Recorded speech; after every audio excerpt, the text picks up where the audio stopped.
Alhamdulillahi Rabbil Alameen wa salatu wa salamu ala Sayyidina Muhammad. My name is Aisha Wangare Kaminju. I was born in Kenya. I embraced Islam 10 years ago after really a struggle in life, after searching for so long. Prior to becoming a Muslim, I was a flight attendant. Since I had it all, I was sitting on top of the world, like they say. I was a flight attendant, successful, earning any money that I would have wanted. I could have bought anything in any shop in Milan, Paris, Rodeo Drive. I bought anything I wanted. Yet, the more I bought, the more I was depressed. But Alhamdulillah, by the mercy of Allah, Islam found me. I didn't find Islam. His life is studied by children, all ages, and has been studied for the last 15 centuries. And he has been the most important man for 15 centuries continuous. He has been the most read about man, the most talked about man, and continues to be. I mean, and every aspect of his life recorded. We don't have to struggle to find out how he lived, how he ate, how he sat, how he talked. I mean, no other person's life has been recorded, no other prophet, no other human being or any other thing has been given such attention.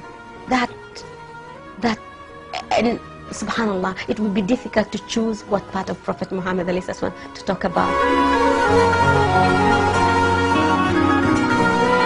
Did I know Muslims? I knew Muslims since I was born. My next door neighbors were Muslims. I worked with Muslims. My colleagues were Muslims. My best friends were Muslims. But the saddest thing is they never invited us to Islam. They treated us like those kuffars. Those kuffars. We never saw the Quran. We were not supposed to touch the Quran, you know, those najis. Yet, I knew there was something about Islam that I wanted to be part of. But for me, it was not a religion. It was something, for the Arabs and the Somalis, because those were the people around me. But I didn't know that Islam was something I could be part of. I didn't know that. And I was not invited. I was made to feel I didn't fit in. You can imagine, I went to Mecca, I went to Hajj for 9 years as a flight attendant, taking pilgrims, hearing all this labaik Allahumma labaik, not knowing what it was. But alhamdulillah, maybe Allah had not meant for me to be a Muslim then, because probably I wouldn't have found the taste I have that now, what I know now that Islam is. But it's very sad that Muslims can have this treasure of Islam and not pass it on.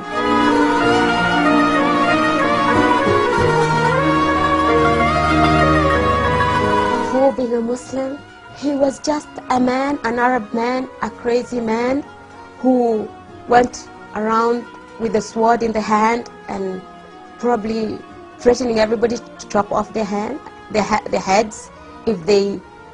I didn't even know what, because he was not introduced to me. He was not introduced. So I can't really say I knew Muhammad.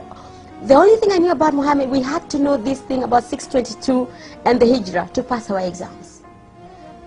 After Islam, what else can I say? Sometimes I can't wait for death to come, because this is what separates me, inshallah, from seeing him in reality. What can I say about the man who Allah subhanahu wa ta'ala chose to be the carrier of his last message, the mercy of humankind? What can I say about Prophet Muhammad? I don't possess those words.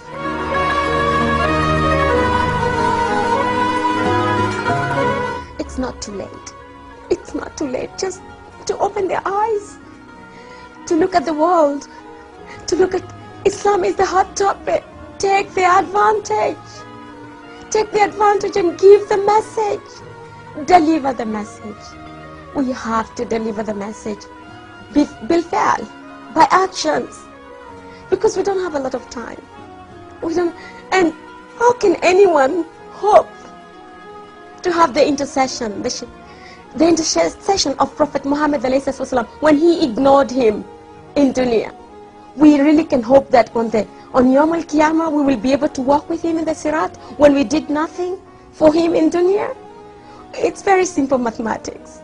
If you love somebody, you follow him and you work for him. What do you do for your lover? What do you do for your lover?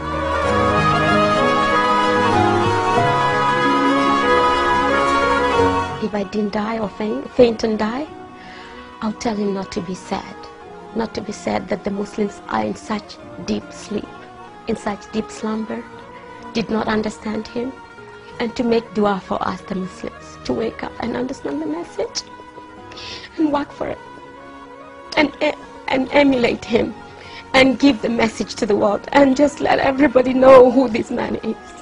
I would ask him to make lots of dua for us, and ask Allah subhanahu wa ta'ala to wake us up from our ghafla with mercy, not with a big bang, before there's no other time, before the end comes. I would ask him to make lots of du'as for us. Ashhadu an la ilaha illallah wa ashhadu anna Muhammad abduhu wa rasuluh.